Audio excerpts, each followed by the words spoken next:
Masechet Nedarim, Daf Nun Tet, on va commencer par Nun, Het Amud Bet, au milieu de la page. Lima Tehvet Yuvte de Rabbi Yohanan, Vede Rabbi Yonatan. La Gemara ici se réfère à ce que nous avions vu précédemment, à savoir que on a posé la question à Rabbi Ami, c'était Rabbi Ishmael Ishkfar Yama, qui a posé une question très curieuse, à savoir quel est le din si j'ai, par exemple, un péri de la Shemitah qu'on a planté après la Shemitah. Étant donné qu'il a planté après la Shemitah, tout ce qui va pousser pendant la 8e année n'a plus la Kedusha de Shvi'it. Mais à la base, il s'est servi d'un fruit de Shemitah. Et on parle ici précisément de ce qu'on appelle Zera she'en zar'o kaleh, péri she'en zar'o kaleh, car il existe deux sortes de plantes. Il y a des plantes que zar'o kaleh et ceux que en zar'o kaleh. C'est-à-dire, par exemple, des graines de céréales. Quand on les plante, eh bien, elles arrivent à une putréfaction de manière à ce qu'elles se désagrègent totalement, la graine, pour laisser ensuite germer une nouvelle vie. Mais nous avons par exemple l'oignon, l'ail, ce sont des plantes que lorsqu'on les sème, on les plante dans le sol, le fruit lui-même ne disparaît pas. Il germe et il donne naissance à une nouvelle pousse d'oignon ou d'ail, mais l'implant lui-même, le plant, se trouve sous la terre. Alors la question se posait, est-ce qu'on va d'après le fruit d'origine ou bien on va d'après la pousse qu'il a permis de naître? Alors, si on va d'après la pousse, quand est-ce qu'elle a poussé? Après la Shemitah. Alors dans ce cas-là, on pourrait même dire qu'on va annuler la minorité dans la majorité. Étant donné que le plant lui-même, il est minoritaire, ce qui a poussé est majoritaire. Alors ce qui est majoritaire, c'est ce qui a poussé pendant la Shminit, la 8e année. Ça va annuler la Kedusha du fruit de Shemitah, de l'oignon de Shemitah, et tout sera non kadosh.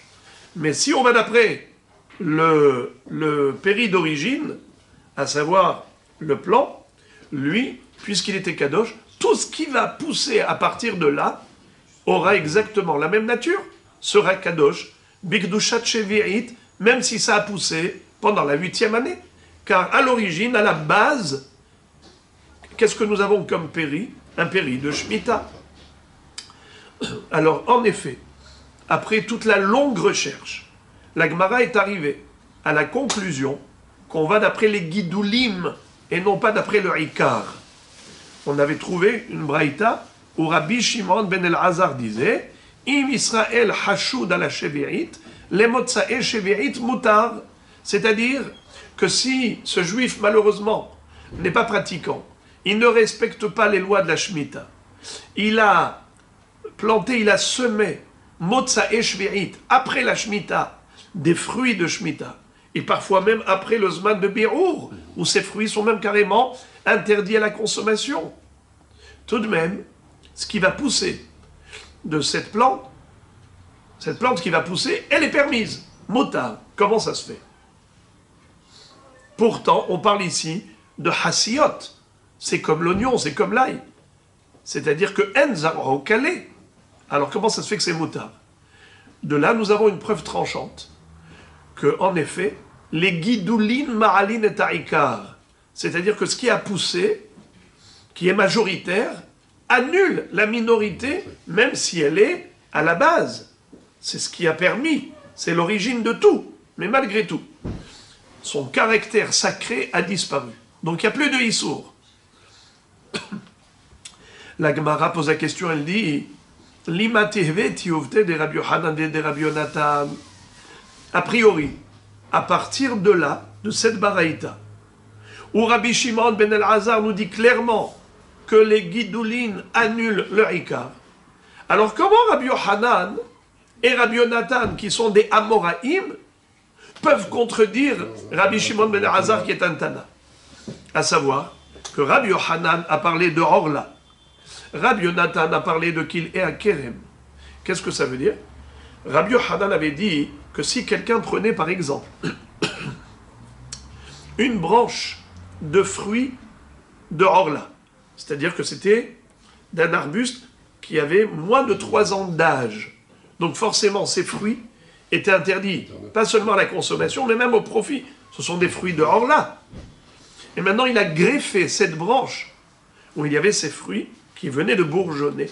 Il a greffé sur un tronc d'un vieux arbre, c'est-à-dire un arbre qui a déjà plus de 3 ans d'âge. Et les fruits sont permis. Mais maintenant, nous avons une greffe d'une branche de fruits Orla dans un arbre qui n'est pas Orla. Quel sera le statut des fruits? Alors, à la base, les bourgeons, vadaï qu'ils ont le statut de Orla. Mais ces bourgeons-là, quand ils poussent, ils grossissent et ils prennent du volume, tout le surplus, c'est grâce à un arbre qui n'est pas Orla. Alors, quel est le statut de ces fruits? Permis ou interdit? Nous avons premièrement une règle, on l'a déjà vu, que pour annuler le issour de Orla, il faut 200 fois plus en quantité. Si j'ai 1 kilo de fruits Orla qui s'est mélangé à 200 kilos de fruits cachers, alors tout est cachère. Moins que ça, il n'y a pas de bitoul. Le issour de Orla est tellement grave qu'il va interdire tout le mélange. Mais ici, on a 200 fois plus. C'est-à-dire que les fruits ont pris du volume et on a de plus en plus de fruits.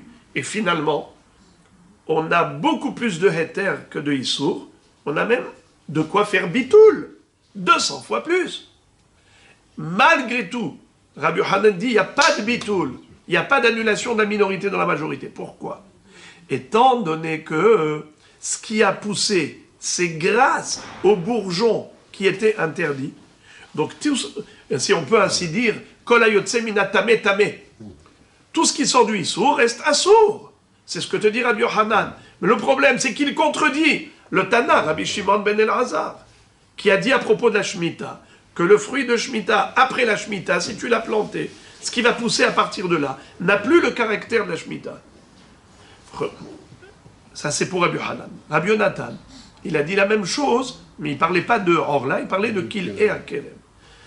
Des oignons qui ont poussé dans une vigne, ils sont frappés d'interdiction de Kil Haïm. Mais si on les a déplacés, on a retiré la vigne, d'accord? Et maintenant, ces Betsalim continuent de pousser. Et cette fois-ci, ils ne sont plus Kil et Akelem. Le surplus, quel est son din? Même si on a 200 fois plus, Ma'adin, il dit assour. Pourquoi? Étant donné qu'à l'origine, c'est un péri de Kil Haïm, tout ce qui va pousser davantage à partir de ce fruit, ça reste Kil Haïm. Le problème, c'est que les deux sont des Amoraïm qui ne peuvent pas contredire un Tana, Rabbi Yochanan et Rabbi Yonatan. Alors comment répondre à cette question atomique? Amar Rabbi Yitzhak. C'est Rabbi Yitzhak qui donne la réponse. Shania Shevi'i, Ho'il ve'isura al yede karka, betilata nami al yede karka. Il y a ici une idée géniale, innovante.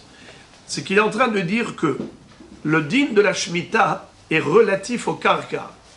C'est le sol, c'est la terre qui produit la kedusha des fruits pendant la 7e année, pendant la Shemitah. Étant donné que la kedusha des fruits de la 7e année provient de la terre elle-même, alors la terre a également le pouvoir d'annuler la kedusha. C'est-à-dire, la terre pendant la 7e année génère la kedusha des fruits de Shemitah.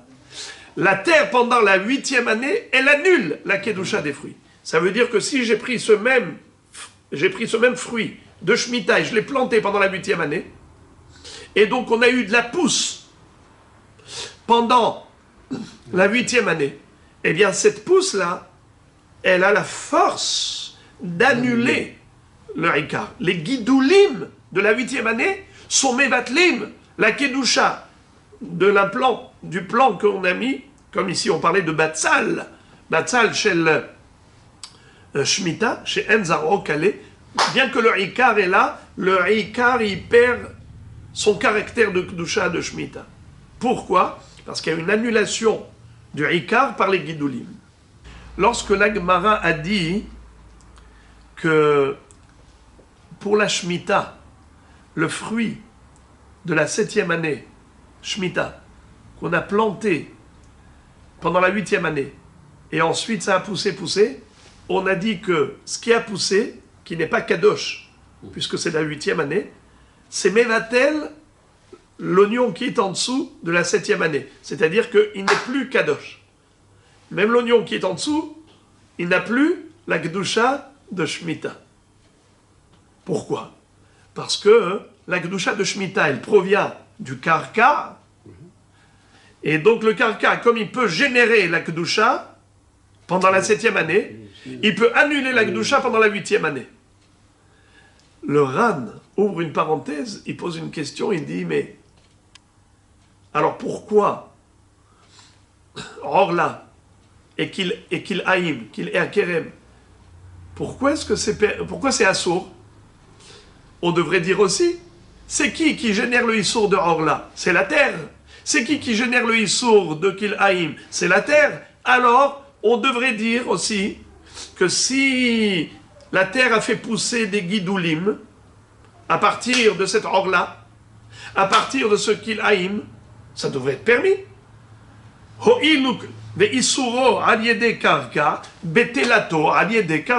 Pourquoi on n'applique pas ça à Orla et à Kil Haïm? Le Ran dit, étant donné que Kil Haïm, le Issour de Kil Haïm n'est pas généré par la terre, c'est généré par le mélange. La preuve, c'est que le même oignon, s'il n'est pas à côté de la vigne, il est permis. S'il est à côté de la vigne, il est interdit. C'est qui a rendu l'oignon interdit? C'est pas la terre, c'est la vigne. Ou bien Orla. Il dit, c'est pas la terre qui crée le Issour de Orla. La preuve, c'est que si l'arbre il a plus de 3 ans, la terre, ce qu'elle fait pousser, c'est cachère. Donc c'est qui a créé le problème de Orla? C'est les 3 ans de l'arbre. C'est-à-dire l'âge qu'a l'arbre, 1 an, 2 ans, 3 ans, c'est ça qui crée le Issour de Orla. C'est pas la terre, car tu vois que la terre après 3 ans, c'est cachère. Donc, on ne peut pas dire que le facteur déclenchant le Issour, c'est la terre pour Orla et Kil Haïm. Donc c'est la raison pour laquelle, si on a planté Orla ou Kil Haïm, et après ça a poussé, on ne dira pas que les Gidulim annulent le Ikar, comme on l'a dit pour la Shemitah, un fruit de Shemitah. Car pour la Shemitah, je dis c'est la terre qui a produit la Kedusha de Shemitah, la 7e année, c'est la terre qui peut annuler la Kedusha de Shemitah de ce fruit pendant la 8e année. C'est lorsque la terre, c'est elle qui est génératrice du Issour, alors elle peut être génératrice du Héter. Je ferme la parenthèse, et maintenant on arrive à une couchée de la Gemara.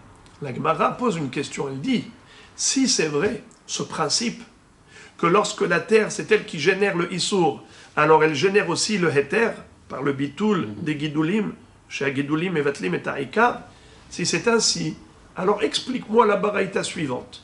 Tu vas voir qu'à propos du Maaser, on n'applique pas cette règle. Et pourtant, a priori, c'est qui génère la Kedusha du Maaser dans les fruits d'Eretz Israël? C'est la terre d'Israël.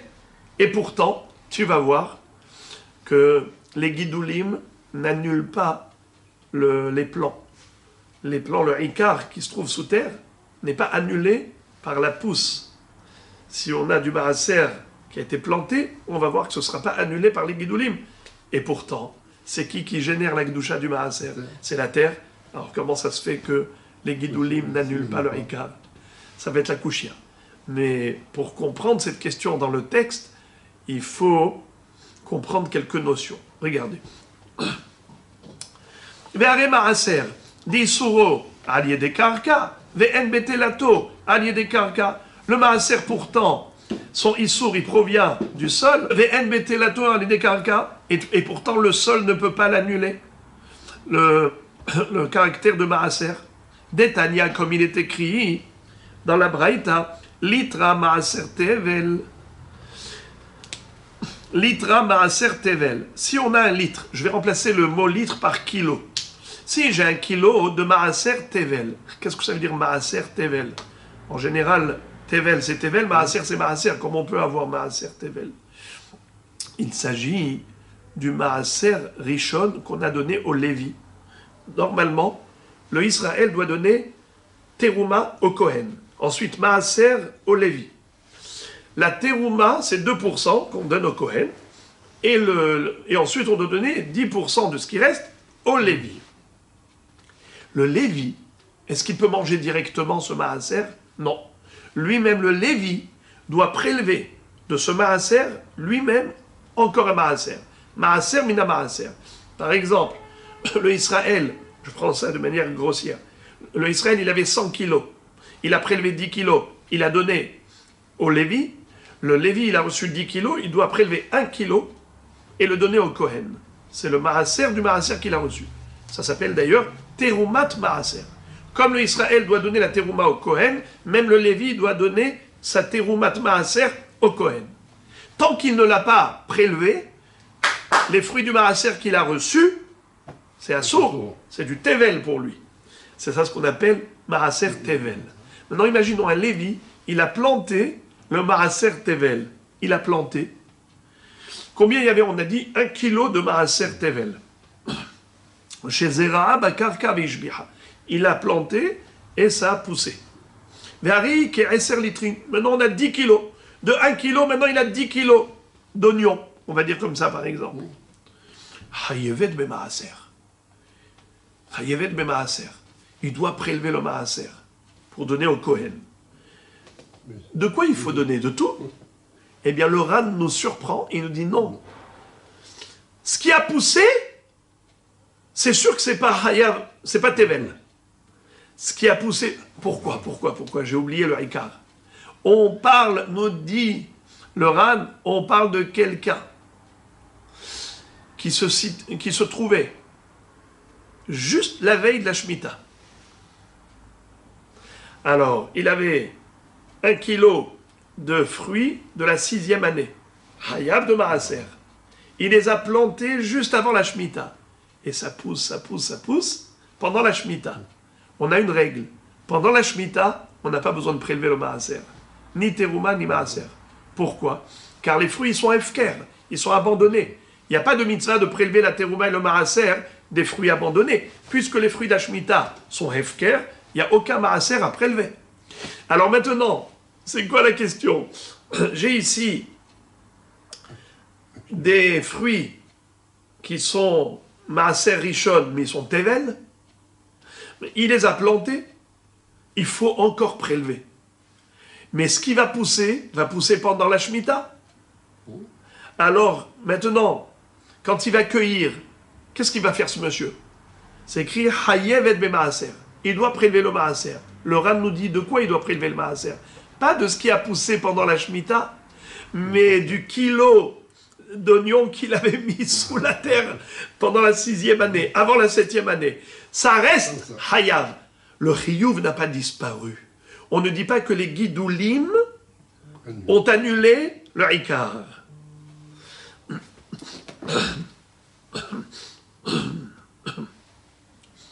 Ve'ota litra me'aser alea mimakom acher lefi cheshbon.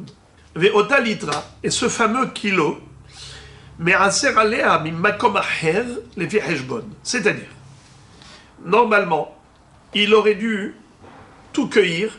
Donc il y a la partie externe, il y a la partie interne qui se trouve sous le sol, dans le sol. Ce qui est à l'extérieur, puisque ça a poussé pendant la Shemitah, pas besoin de prélèvement. Il n'y a pas le din de Maaser, c'est sûr. Il faut prélever que de ce qui est des oignons qu'il a retirés de sous la terre, qui étaient Tevel, c'était Maaser Tevel, et c'est resté Maaser Tevel. Donc qu'est-ce qu'il faut faire? Il faut prélever Maaser mina Maaser. Le problème, c'est que maintenant ça a pris du volume sous la terre. Maintenant, comment tu vas faire pour couper? Enlever Bidiouk Maaser. Le problème, c'est que nous avons une règle. En me'asrin mina patour à la hayav. Si on a des fruits qui sont patour de Maaser, tu ne peux pas prélever de là pour acquitter des fruits qui sont hayav de Maaser. Je prends un exemple. moi j'ai 20 kilos. J'ai dans un paquet 10 kilos de fruits qui sont hayav de maaser. Dans l'autre paquet, j'ai encore 10 kilos qui sont hayav de maaser.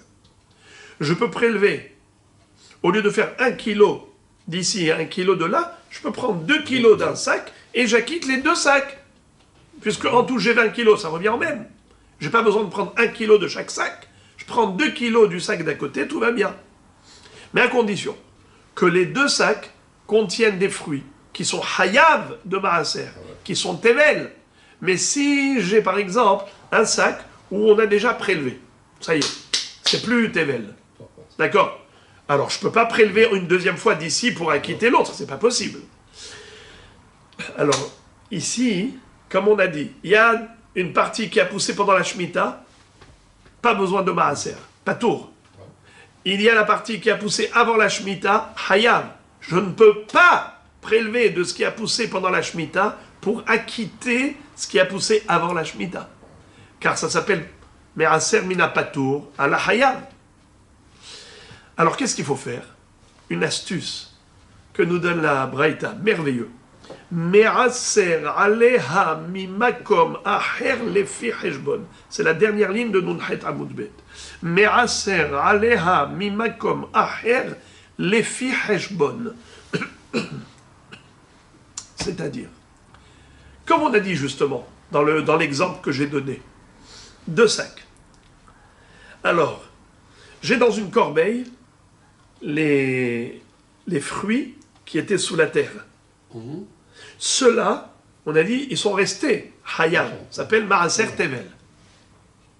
Mais comme je ne sais pas exactement où se situe, où est la partie qui était là avant la chichite, avant la shvi'it, pendant la chichite, et laquelle partie qui s'est rajoutée pendant la shvi'it, alors je ne cours pas de risque.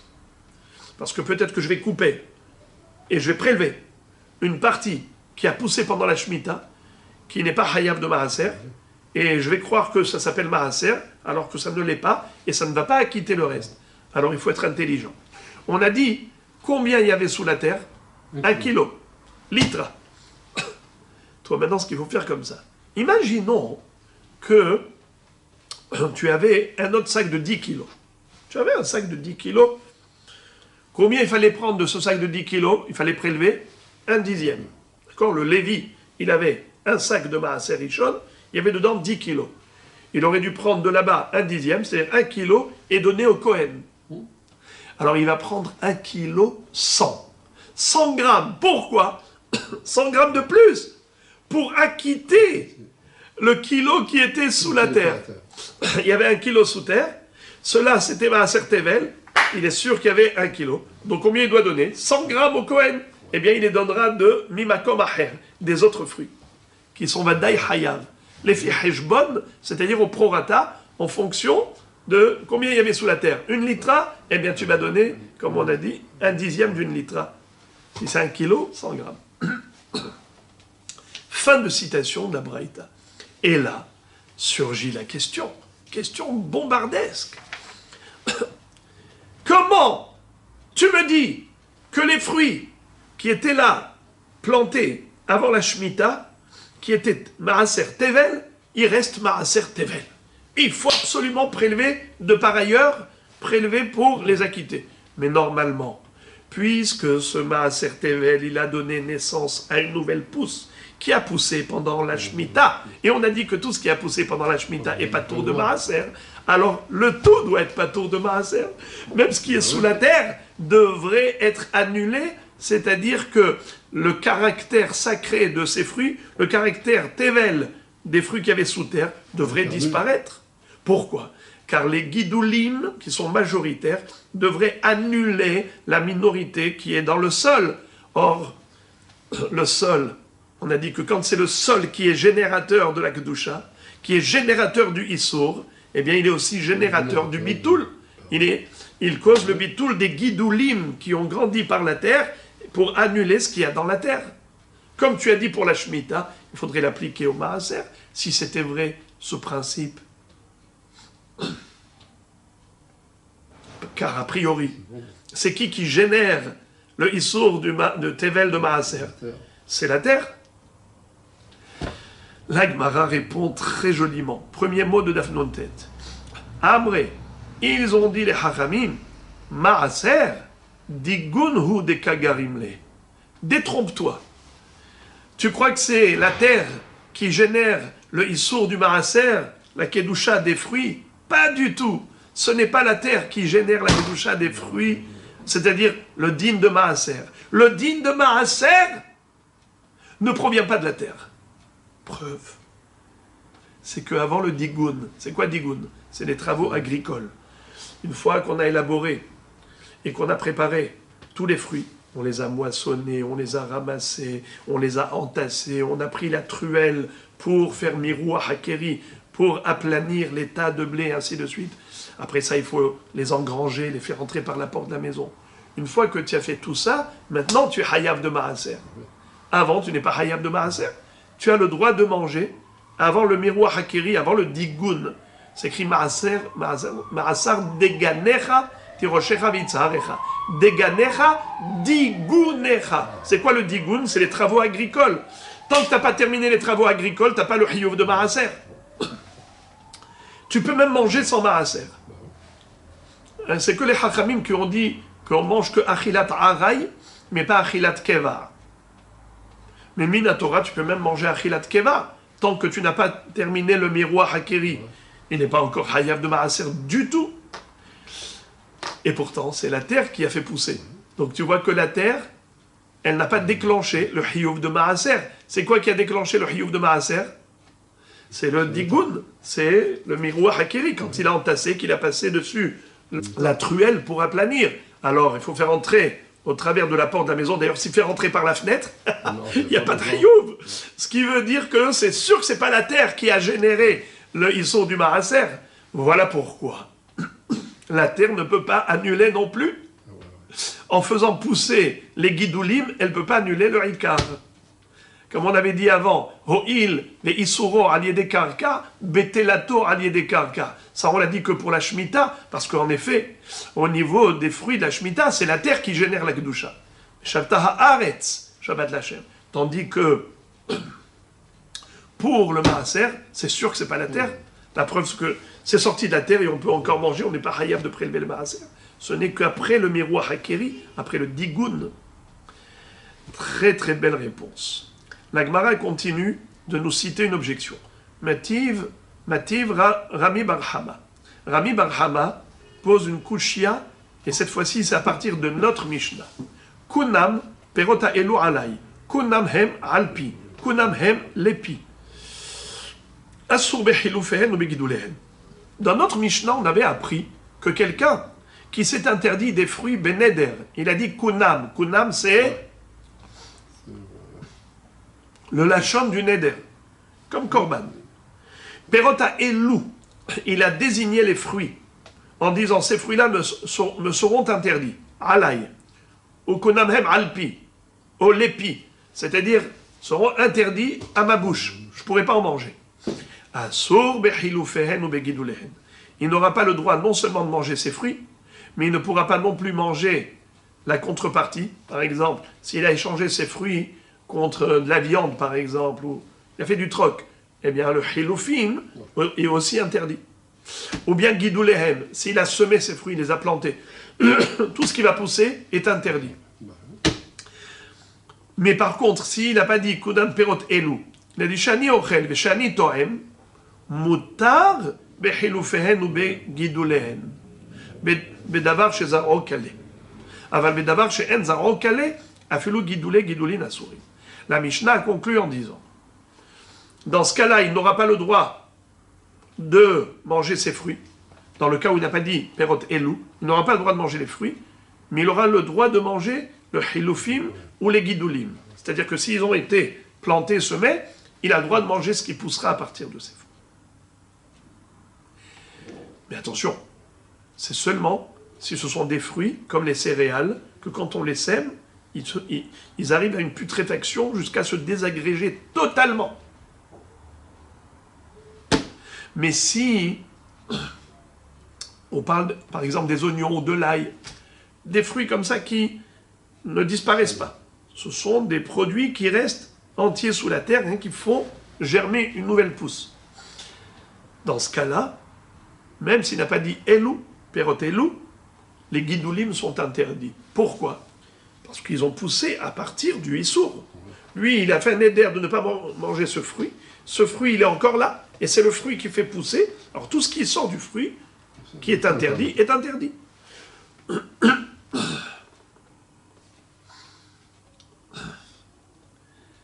Alors, comment tu peux dire que les guidoulim sont permis? Qu'est-ce qu'on avait dit avant? Que le hétrog, pas le hétrog, le batsal, l'oignon de la Shemitah, si je l'ai planté pendant la 8e année, après la Shemitah, on a dit que les guidoulim, ils annulent même l'oignon qui est sous terre. Il n'a plus le din de Shemitah. Pourquoi on ne dirait pas la même chose? Le fruit qui était interdit, c'est vrai qu'il est interdit. Et c'est vrai que Enzaro calé, mais une fois qu'il a fait pousser, eh bien, les guidoulim devraient annuler le Ikar. Comme tu as dit pour le Batsal de Shemitah, qu'il a planté après la Shemitah, et qui a fait pousser des Betsalim pendant la Shemitah, des Alim pendant la Shemitah. Qu'est-ce que tu as dit? Que les guidoulim annulent le Ikar. Alors là aussi, on devrait dire que même si c'est interdit Beneder, ces oignons, une fois qu'il les a plantés, et qu'ils ont donné naissance à une nouvelle pousse, la majorité des guidoulim, les guidoulim qui sont majoritaires, devraient annuler le Ikar qui est minoritaire. Le Ran se pose une question en disant, mais comment est-ce qu'on peut poser une telle kushia? Mais maintenant, on vient d'apprendre, il y a quelques secondes, que quand est-ce qu'on dit que les guidoulim, ils annulent le Ikar, c'est seulement si le Ikar, il était assour, ben issour, sheunigram alide karka. C'est-à-dire que quand c'est la terre qui est génératrice du issour, alors à ce moment-là, en effet, on peut parler d'annulation de la minorité qui est sous la terre par la majorité qui est sur la terre. Le Ikar, il est battel par les guidoulim. Mais c'est seulement lorsque c'est la terre qui est à l'origine du Issour, comme pour Shemitah. Pendant la 7e année, c'est la terre qui est à l'origine du Issour de Shemitah. Mais ici, on parle de Kunamot. C'est quoi Kunam? C'est un éder. C'est qui a interdit le fruit? C'est l'homme, c'est pas la terre. Alors la question, elle ne commence même pas. On n'arrive pas à comprendre la question de Rabbi Bar Hama. Le Ran nous dit que Rabbi Bar Hama s'adresse dans son objection, à qui il objecte? À Rabbi Yanaï. On a vu Rabbi Yanaï dans le Daf Nunzain Amud Bet. On a vu qu'il disait que pour la terouma, si on a par exemple Batsal shel terouma chez Rabou Gidoula Balaikaro Mutar, Rabbi Yanaï, lui, il était permissif. Il disait que si on a un oignon de terouma qui a été planté et ensuite ça a donné des nouvelles pousses, c'est-à-dire un oignon de terouma qui a fait pousser plusieurs oignons, eh bien figurez-vous que l'oignon qui est sous la terre, il devient permis parce qu'on l'annule, étant donné qu'il est minoritaire, il est annulé par la majorité de ce qui a poussé. Et donc même ce qui est en dessous n'est plus trouma. Donc on voit que lui, il ne s'appuie pas sur cette svara-là de ce qui est généré par la terre, alors peut être annulé par la terre. Puisque la terouma, on vient de dire que ce n'est pas la terre qui est génératrice. La preuve, c'est qu'on n'a pas le din de terouma tant qu'on n'a pas fait le digoun, le miroir hakeri et ainsi de suite. Ça veut dire que lui, il ne tient pas de ce yesod. Pour lui, l'annulation, elle est possible dans tous les cas de figure, même lorsqu'il s'agit de terouma. Et ce n'est pas la terre qui génère le issour de terouma, malgré tout, on peut l'annuler par les guidoulim. Alors la question de Rabbi Bar Hama, elle est comment Rabbi Yanaï, tu peux dire une chose pareille, mais si c'est comme ça, alors pourquoi la Mishnah a dit clairement que quelqu'un qui a pris des fruits, comme par exemple des oignons, chez Enzar Okale, que le Ikar, il est toujours là. Même quand on le plante, il reste toujours présent. Eh bien, dans ce cas-là, si j'ai fait un éder pour m'interdire cet oignon-là, eh bien, non seulement que lui, il reste assourd, mais tout ce qui va pousser reste assourd. La Mishnah elle-même l'a dit. Rabbi Yannai ne peut pas contredire une Mishnah, parce que Rabbi Yannai, c'est un Émora. Comment il va contredire une Mishnah? Alors, la question se pose, comment Rabbi Yannai, tu as pu dire que la terouma, si on l'a plantée et qu'elle a donné naissance à une nouvelle pousse de batsal, d'Aaron, tu dis que même le batsal qui est en dessous, il devient permis, il n'est plus terouma, parce qu'on l'annule par les guidoulim. Alors dans ce cas-là, pourquoi on n'annulerait pas le batsal qui est Assour ben Neder, Assour ben Kunam, qui se trouve sous la terre, par les guidoulim, qui ne sont pas Assour ben Neder? Pourquoi on ne dirait pas la même chose? Et la Badaï Rabbi Yannai, tu n'as pas raison, car la Mishnah te contredit. C'est ça la kushia de Rabbi Barhama, d'après le Ran. Réponse. Amar Rabbi Abba, sha'ane kunamot, ho'il ve'ibae, mitchil alayhu, havu lehu kedavar sheyesh lo matirin, ve'eno batel barov. C'est-à-dire, Rabbi Abba dit, les kunamot, c'est-à-dire les nedarim, c'est spécial. Ho'il ve'ibae, mitchil alayhu. Si ce monsieur le souhaitait, il aurait pu aller chez un hacham, et le hacham, il lui fait Atarat Nedarim. Il va chez 3 personnes, il leur dit, faites-moi Atarat Nedarim. Et alors, on a une règle, que Davar sheyesh lo matirin, afilu be'elef lo batel. Par exemple, un œuf qui a été pondu par la poule pendant Yom Tov. Elle est mouktsé. Cet œuf-là, s'il a été mélangé à d'autres œufs pendant Yom Tov, est-ce qu'on peut manger? La Gemara nous dit dans Betsa, même si l'œuf s'est mélangé à 1000 autres œufs, eh bien, tout est interdit. Pourquoi? Car on n'applique pas l'annulation de la minorité dans la majorité pour quelque chose qui, dans quelques heures, va être permis. Étant donné que tu peux l'avoir glatt cachère à 100%, pourquoi tu vas l'avoir cachère à 99%? D'annuler la minorité dans la majorité, on le fait quand on n'a pas le choix. Mais si tu peux rendre le issour moutar, pourquoi tu vas l'annuler ce issour dans le éther? Comme dit Rashi dans ma Sechet Betsa, eh bien, dans le même ordre d'idée, la Gemara ici nous dit, étant donné que le neder, c'est quelque chose que tu peux rendre moutar, si tu vas faire un tarat nedarim, moutarlach, alors pourquoi est-ce que on va utiliser l'annulation de la minorité dans la majorité? C'est-à-dire permettre le fruit qui est sous terre par rapport aux guidoulim qui sont sur terre. C'est dommage. On ne va pas annuler cette minorité. Il suffit d'aller chez un hacham et lui dire que tu as regretté. Et il va te faire un tarat nedarim. Et automatiquement, même ce qu'il y a sous la terre deviendra permis à 100%. Pourquoi tu vas utiliser l'annulation? On n'utilise pas l'annulation lorsque c'est davar chez Shlom Atirim. Et ici, c'est comme Avuleu qui est davar chez Shlom Atirim, ve'eno batel barov. La Gemara dit, ah bon? C'est ça la réponse? Puisque tu as dit que la kushia, c'est sur Rabbi Yannai, et lui, il a parlé de terouma.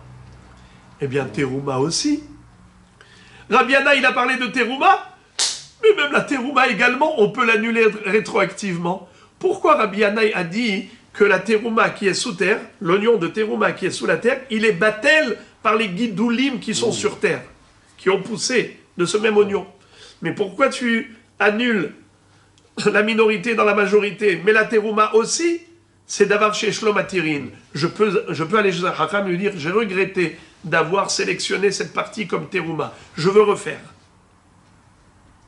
Et automatiquement, puisque on peut annuler la terouma, donc c'est d'avoir chez Shlom Atirin. Pourquoi tu dis que...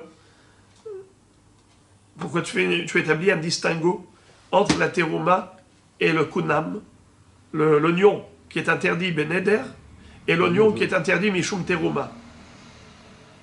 Pourquoi tu as interdit? Parce que tu as dit, ah, le neder, c'est d'avoir chez Shlomatirim. Tu peux faire un tarat nedarim. Eh bien, dans ce cas-là, je peux faire aussi un tarat nedarim de la teruma. Comme je peux faire un tarat nedarim de quelque chose, un fruit que j'ai interdit ben neder, je peux également faire un tarat nedarim de la teruma. D'ailleurs, même pour la hala. Vous savez que même la hala, c'est comme la teruma. Oui. On a déjà appris la halakha. Si par exemple quelqu'un a un problème, il a pris une hala, il l'a remise dans la pâte. Il s'est trompé, maintenant il est bien embêté. Alors qu'est-ce qu'il faut faire? Il faut qu'il aille chez un hakam ou chez 3 idiototes, et il fait un tarat nedarim, il dit j'ai regretté d'avoir prélevé ce morceau. Donc ça redevient tevel, et il prélève à nouveau une nouvelle hala. Donc hala et terouma c'est pareil, on peut faire un tarat nedarim. Alors pourquoi Rabbi Yanaï a dit que c'est Batel Merov? Et quelle est la preuve qu'en effet, on applique le din de Bitul Berov? Quelle est la preuve? Ditnan, Se'a terumat mea, shenafla lepachot mi mea hulin tirakev. Imaginons, au lieu de dire Se'a, qui est une mesure, je vais l'appeler 1 kilo. Se'a terumat mea. 1 kilo de trouma qui était troumat mea. La trouma, elle était en contact avec une source d'impureté, elle est devenue troumat mea. Donc le Kohen, il ne peut pas manger. Shenafla les pachot mimea hulin. On a une règle, c'est que la terouma, elle est tellement importante que pour l'annuler, ça ne suffit pas d'avoir une majorité de hulin pour annuler la terouma. Il faut 100 fois plus.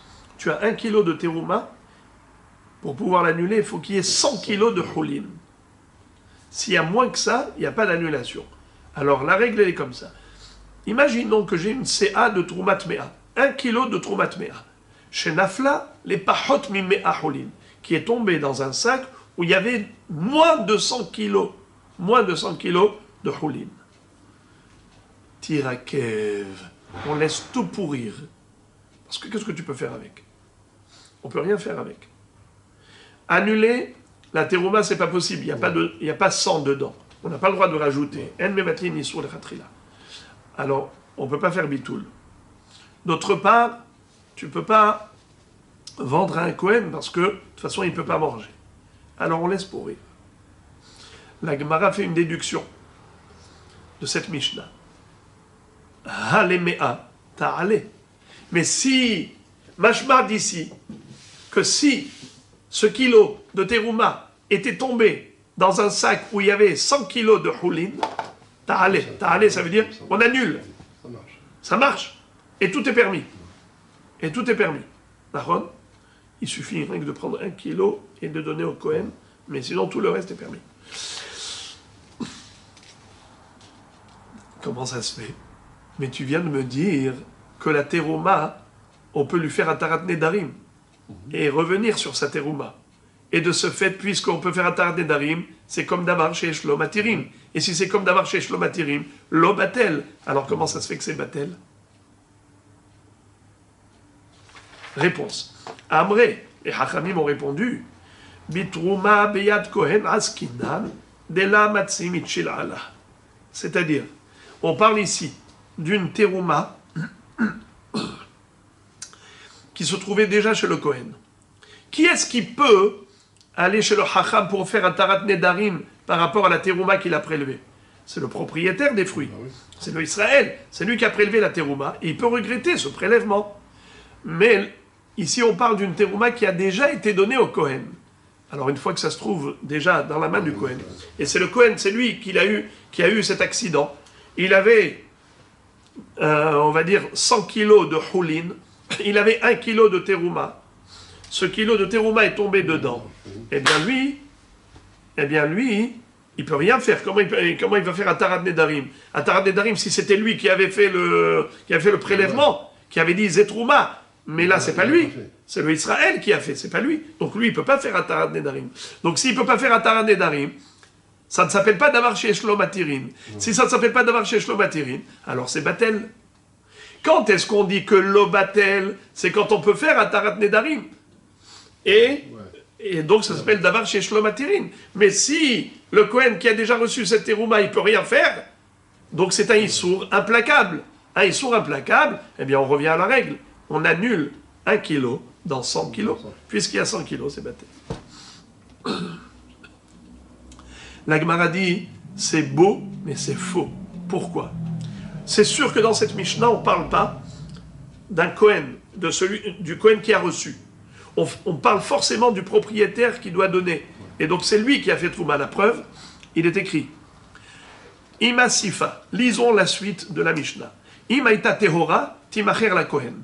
Si cette terouma, elle était pure, elle n'était pas Trouma Tmea comme on a dit, elle était pure, alors dans ce cas-là, timacher la Kohen. Il faut vendre au Kohen. On s'explique. On a dit que s'il y a moins de 100 kilos, quel est le din? Quand il y a moins de 100 kilos, c'est pas batel. Bravo. Qu'est-ce qu'on fait avec? Tirakev. On laisse pourrir. Mais c'est seulement quand c'est la Trouma Tmea qu'on laisse pourrir. Mais si c'était la Trouma Tehora, on a une solution. C'est vrai qu'on ne peut pas annuler la minorité dans la majorité, c'est vrai, parce qu'il y a moins de 100 kilos. Mais on peut aller chez un Kohen et on lui dit, Monsieur Kohen, ça ne t'intéresse pas d'acheter tout ce houlin, il y a dedans 1 kilo de terouma. 1 kilo, je te l'offre. Ah, ouais. Et tout le reste, je te le vends. C'est sûr qu'il va lui vendre pas cher. Parce que le Kohen, il va profiter, il va lui dire, de toute façon, tu n'as pas le choix que de me vendre à moi. Clientèle sélectionnée, série limitée. Alors, puisque tu n'as pas d'autre choix, il va profiter, il va exploiter cette situation de faiblesse, le Kohen. Il va lui dire, eh ben, je t'achète pas cher, si tu veux que je t'achète, je te payerai pas le prix du marché, je te payerai ce houlin moins cher.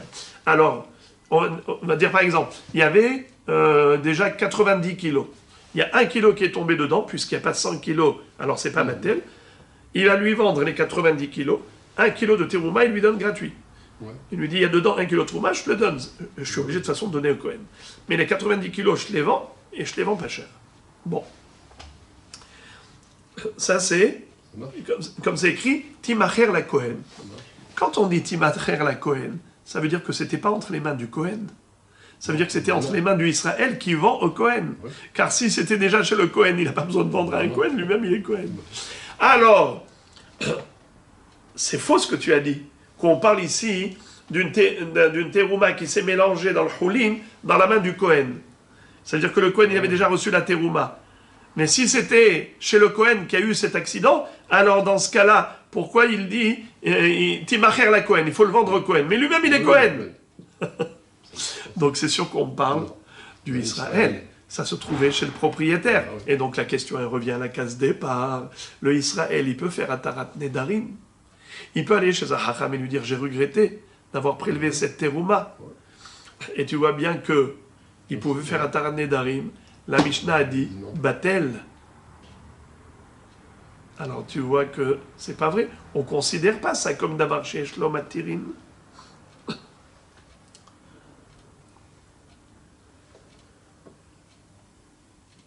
La Gemara dit non, j'ai une solution pour cette question. Très belle.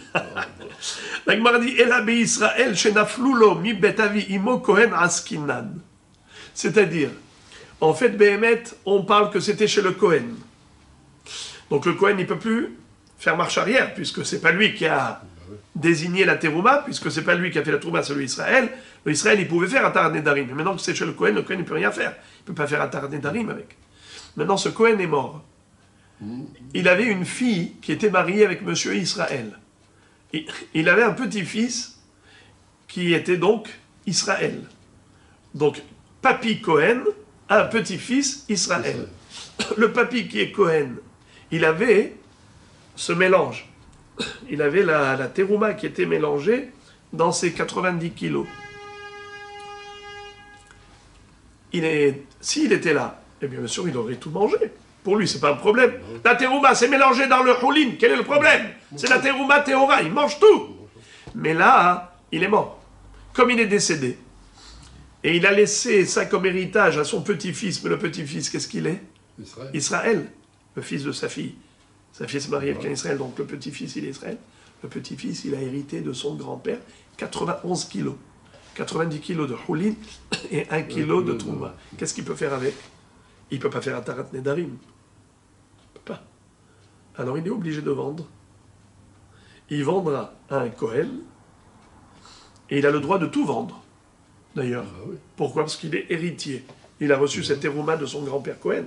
Donc il est propriétaire de tout, des 91 kilos. Il va tout vendre. Mais voilà pourquoi il doit vendre. Parce qu'il ne peut pas manger lui-même, puisque lui, il est Israël. Mais il a la possibilité de vendre. Et comment ça se fait que... On dit que s'il y avait 100 kilos, oui, c'est Batel. Pourtant, c'est d'avoir chez Shlomatirim. Réponse, c'est d'avoir chez En Lomatirim. Pourquoi En Lomatirim? Comment tu veux qu'il fasse un Tarat Nedarim? Mais lui, c'est pas lui qui a désigné cette terouma. Lui, il a reçu de son grand-père qu'il a reçu d'un autre Israël. Donc lui, il peut rien faire. Il peut pas faire un Tarat Nedarim. Donc c'est un Issour immuable, implacable. Donc c'est sûr que c'est Batel. Voilà comment la Gemara a répondu. La Gemara réfute même ça. On aurait bien voulu dire que c'est beau, que ça s'arrête là. La Gemara, elle pousse le bouchon encore plus loin. Elle dit Veha katane timacher la kohen chutz midme ota sea. Si c'est comme ça, comment se fait-il qu'il est écrit que s'il avait par exemple 90 kilos et 1 kilo, il vend tout, il vend les 90 kilos qui sont houlin, mais il ne vend pas la CA qui est trouma. Il ne vend pas le kilo qui est trouma. Il doit le donner gratuit au Kohen. C'est-à-dire, il vend au Kohen la totalité, mais il lui dit, 1 kilo c'est trouma, je te laisse gratuit. Les 90 kilos qui sont houlin, ça je te vends pas cher. Mais le 1 kilo, il est obligé de lui donner gratuitement. Pourquoi? Parce qu'il ne peut pas vendre la terouma. Mais la question de la Gemara, elle est pourquoi il ne pourrait pas vendre la terouma? Vu que lui, il est Israël, petit-fils de Cohen, son grand-père Cohen, il a déjà reçu la terouma. Donc ça appartient à qui? Ça appartient au grand-père Cohen. Il a laissé comme héritage à son petit-fils Israël. Donc ça lui appartient. Il peut le vendre. Il a le droit de vendre cette terouma à un Cohen. Il n'est pas obligé de le donner gratuit. Pourquoi c'est écrit dans la Mishnah? Il doit donner gratuitement au Cohen la CA de terouma. Il ne peut pas la vendre. Il ne peut vendre que le houlin. Mais pourquoi il ne peut pas vendre la CA de terouma? Mais ce kilo de terouma là, c'est quelque chose qu'il a reçu comme héritage, d'après toi, puisque tu m'as dit qu'il s'agit d'un petit-fils Israël qui avait un grand-père Cohen, et le Cohen il a déjà reçu, c'est pour ça qu'il ne peut pas faire un Tarat Nedarim, parce que c'est pas lui qui a désigné la terouma. Mais dans ce cas-là, alors pourquoi il ne peut pas vendre même le kilo de terouma? Pourquoi il est obligé de donner à un Cohen? Ça lui appartient puisqu'il a reçu de son grand-père. Il ne peut pas manger, mais il peut vendre. Il peut vendre à un Cohen, il ne le vend pas cher. Il dit, Cohen, tu as faim? Oui, j'ai faim. Tu sais quoi? Je peux te vendre quelque chose pas cher. La terouma, pas cher. Je l'ai reçu de mon grand-père. Il n'est pas obligé d'offrir gratuitement. Il peut la vendre, vu que c'est une terouma que son grand-père Cohen avait déjà reçue. Alors c'est vrai que lui, Israël, ne peut pas manger. Mais il peut vendre. Il vendra pas cher à un Cohen. Alors pourquoi c'est écrit qu'il est obligé de donner gratuitement au Cohen? Mashma, qu'on parle du propriétaire. On ne parle pas d'un petit-fils Israël. Alors tout tombe à l'eau. Si on parle du propriétaire lui-même, comment ça se fait qu'on a dit que c'est Batel, pourtant il peut faire un Tarat Nedarim? Tu as dit que s'il y a 100 fois plus, c'est Batel, pourtant il peut faire un Tarat Nedarim? Tu as dit que quand on peut faire un Tarat Nedarim, eh bien ça s'appelle d'avoir chez Shlomatirim. Alors pourquoi pour la terouma tu ne dirais pas la même chose? Bombe. Et là, la Gemara dit quelque chose de très très beau. Très très beau. Et là, Ima, voilà comment il faut dire. Bish lama kunamot mitzvah leitshule alehen. Mishum de Rabbi Natan. De Amar Rabbi Natan, kol hanoder כאילו בנה במה, והמקיימו כאילו מקטיר עליה תרומה. כאילו מקטיר עליה. תרומה, מהי מצווה להתשולי עלה? C'est-à-dire, enfin, la Gemara a trouvé une très belle réponse au profit de Rabbi Yanaï. Vous vous rappelez? Rabbi Yanaï avait dit que si j'ai pris un oignon de terouma et que je l'ai planté, il y a des guidoulim. Alors les guidoulim qui sont éthers, ils annulent le Ikar, et tout est permis. Pourquoi est-ce qu'on ne dirait pas la même chose pour les fruits interdits par Kunam, interdits par Neder? Pourquoi pour la Mishnah nous a dit que quand on a planté l'oignon et qu'on a des guidoulim, eh bien tout est interdit. D'accord? Pourquoi tout est interdit? Bedabar chez Enzaro Kalé. Pourtant on devrait dire que les guidoulim, qui sont héter, annulent le Ikar, qui est assour. Or là on te dit le contraire. Le Ikar qui est assour, il interdit tous les guidoulim. Pourquoi? D'après toi, Rabbi Anaï, qui a dit que pour la terouma, les guidoulim, qui sont héter, ils autorisent la terouma qui est en dessous, et même à Israël, il pourra manger. Comment ça se fait? Quelle différence y a-t-il entre terouma et neder? Puisque même terouma, c'est comme neder, on peut faire un tarat nedarim. La Gemara dit, c'est vrai. Même pour la terouma, on peut faire un tarat nedarim. Mais il n'y a pas d'obligation de le faire. Il n'y a pas de mitzvah de le faire. Une fois que tu as prélevé la terouma, il n'y a pas une mitzvah d'aller chez Hakam pour annuler ta terouma. Pour lui dire, je regrettais d'avoir prélevé. Il n'y a pas de mitzvah. Au contraire, la mitzvah, c'est de prélever la terouma. Very good! Tandis que pour les nedarim, c'est une mitzvah de faire un tarat nedarim. Parce que c'est pas bien de faire un neder. Quelqu'un qui dit, les fruits, je me les interdis, eh bien, il a fait un neder. C'est pas bien. Tov shelo tidor, michet tidor velo teshalem. C'est pas bien. D'ailleurs, il y avait un rav qui s'appelait Rabbi Nathan, il disait, celui qui fait un neder, c'est comme s'il a construit une bama. Une bama, c'est-à-dire un misbeach en dehors du Beth Amikdash. C'est très grave. Ceux qui construisaient des stèles en dehors du Beth Amikdash, faisaient des corbanotes en dehors du Beth Amikdash, hayav karet. C'est très grave. Celui qui fait un neder, ça ressemble à quelqu'un qui est bonnet bama. Et même s'il est mekayem, le neder, c'est comme s'il a sacrifié sur la bama. Le Ran explique là-bas que ce bonhomme, il a bonne conscience. Il dit, ouais, je suis super, j'ai fait un neder et j'étais mekayem auto. Oui, mais tu as pris un risque. Et tu crois que quand tu as accompli le neder, tu as bien fait. C'est exactement comme quelqu'un qui est bonnet bama et il a fait un sacrifice. Il croit qu'il a bien fait parce qu'il a fait pour Hachem. Mais Hachem, il t'a dit, il ne faut pas le faire. Alors, ça ressemble. Donc, c'est pour cela que quelqu'un qui a fait un neder, c'est important qu'il aille faire Hatarat Nedarim.